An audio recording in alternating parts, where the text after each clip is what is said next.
What's up, guys? Welcome to another episode of the Medicopolis podcast, where two teenagers discuss medical dilemmas and police them to reach an ultimatum on whether the situation is ethical or not. Thank you so much for taking the time out of your day to listen, and we hope you enjoy our episode on the ethics of coffee and its production. So the real, bodily effect of caffeine is that it's a psychoactive drug that increases your heart rate by stimulating the cell receptors in your heart, which basically causes your heart to be more sensitive and makes it beat faster overall, which leads to an increase in your energy as well as response. And caffeine can actually have a lot of effects on one person's health, but it depends on how much they drink throughout the day, right? So, I mean, again, most people, or not again, but most people consume caffeine from drinks, and the amount can actually vary a lot, with the highest, I guess, amount of caffeine being in a cup of coffee, just a general cup of coffee. You can have anywhere from 100 to 200 milligrams of caffeine. And I mean, but people get it from other sources. Like tea also has a little bit of caffeine, so does soda and just energy drinks. But it's not really that harmful to consume up to 400 milligrams of caffeine a day. So even if you think about the coffee example, that's nothing more than around 2 cups. So typically, if you have like 2 cups, you should be fine. But it can cause a lot of health problems when taken in extremes like restlessness, shakiness. So again, there's just a high amount of energy or a high amount of responsiveness, which can lead to sensitivity and other problems. Too much caffeine can also lead to insomnia, headaches, dizziness, fast heart rate, dehydration, anxiety, dependency, and addiction. There's a lot of problems that can come with caffeine, and a lot of it is based off of just taking too much or trying to get too much productivity or too much efficiency out of one's day, right? When you think of caffeine or coffee, I guess, Saj, like me personally, I think a lot about someone just trying to drink coffee to get through their work. You know what I mean? But for a lot of people, that's not really what's happening. They're just taking it for the placebo, right? Just for more and more energy. I know personally, I used to drink coffee almost every day for like a month. And I thought it was helping me until I realized one day I just didn't have the time, I didn't have coffee, and I realized nothing was actually happening, right? There weren't any negative effects or any downsides. Of not having So your I feel like coffee? it's important.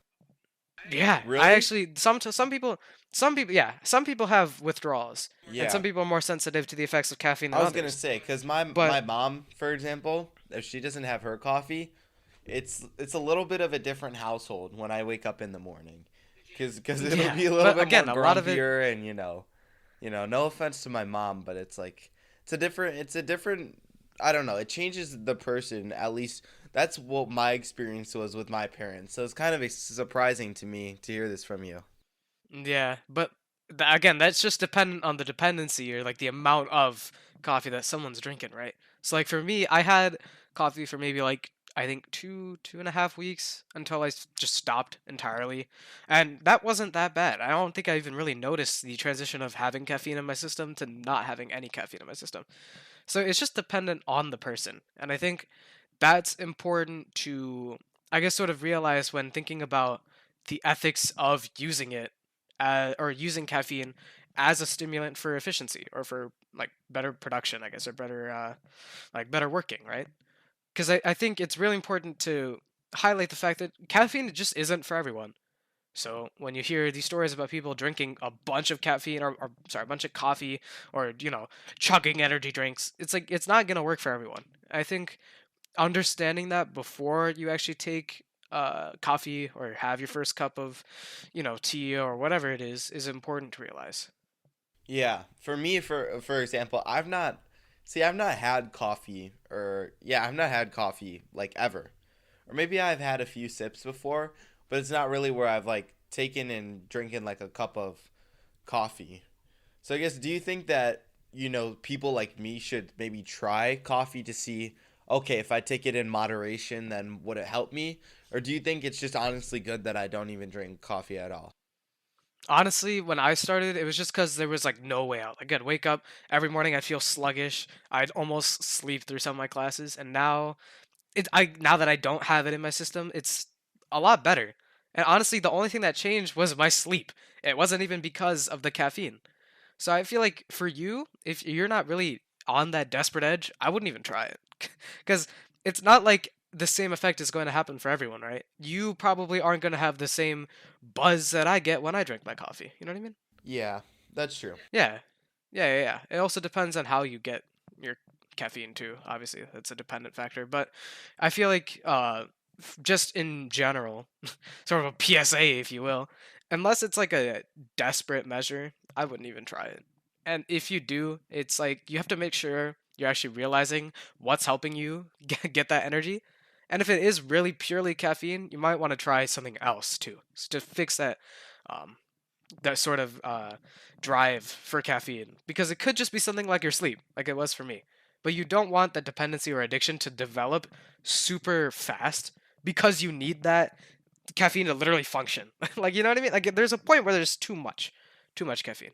I mean, You don't want to get to that just point. to preface though what you're saying though, um, I guess everyone has their like own sensitivity to caffeine, but I mean this is just all our opinion. Like someone may actually That's true. get the right cost benefit like balance between okay I'm getting a little bit of sugar out of this, maybe too much what is called like energy from this, but or I'm getting a good amount of energy from this, and it might take a little bit of a toll on me, but at least I'm still, I don't know. It could help some people, so I just want to put that Yeah. out there, Yeah, just it's not to. like caffeine is this like dangerous monster or anything. It's just, everything in moderation, right? And I guess, rate my B minus transition here, but caffeine and coffee in general, the production of it also has a bunch of effects and has a bunch of ethical issues that are important to think about too. I guess, not everyone drinking their coffee in the morning is thinking about the forest and the economic environmental impact, but it's definitely something to bring up, right? Because, coffee growers, it's a big issue with a lot of what they're able to farm and the money that they're making because of global warming and other issues like that. A lot of coffee growers are forced to move plantations to greater elevations, which causes a lot of land relocation or deforestation. And it causes socio-ecological problems for local communities too. So things like coffee or wherever you get your caffeine from, I mean, you also have to think about where it's sourced, right? And this also has other impacts too. Like, for example, the cost to production ratio, like I was talking about a little bit, it's gone from almost 1 to 3 in production to sell price to almost 1 to 11, right? As far as the ratio goes, that's just crazy. Because these farmers that are putting in the work, they're the one putting in putting in all the effort, but they're not getting like nearly as many of the sales that the companies are producing, right? And like in 2019, May 2019 actually, coffee prices on the global commodities market, which is also known as the C price, reached a 14-year low. Which is just crazy because production and not exploitation, Jesus, but exports of these products are still increasing as time goes on. But if the C price is also getting lower and lower and lower, that just means exploitation of these farmers. Now's a good time to use that word, but yeah, the exploitation of not only their land but also their service for like a product that affects millions of people. I guess one of those people aren't Saj, but a lot of these, a lot of these products are affecting, or not a lot of these products, but you know, stumbling over my words now. The idea that you don't have That was coffee, a good one. but a lot of these issues not only affect the farmers as individuals, but also the community, like as a whole.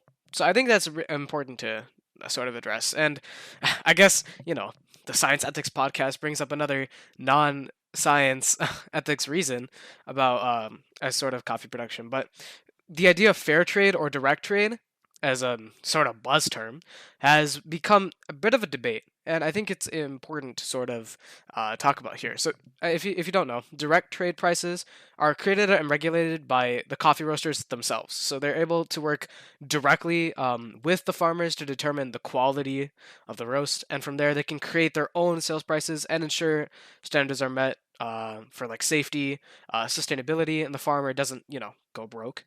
But fair trade standards are regulated by the Fair Trade USA, which is a nonprofit third party.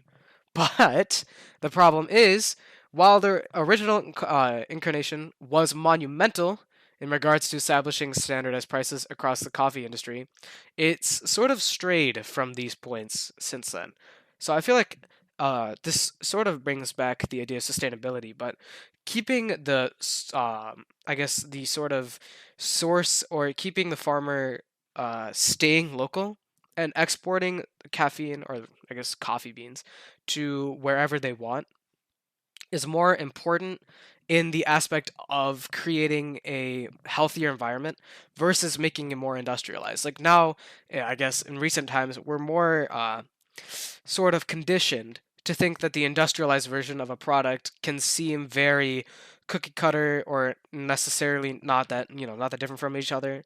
But when trying to industrialize a local business, it's important to make sure that the uniqueness of that business is highlighted in the first place, because otherwise you lead to more and more problems for not only the initial business or the initial farmer, but also the community, or I guess the area in which that farmer is from, because that hurts everyone.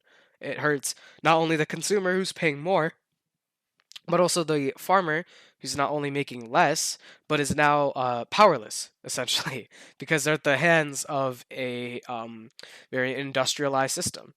So again, nothing to do nothing to do with science, but in terms of the ethics of coffee production, it's important that these issues are looked into.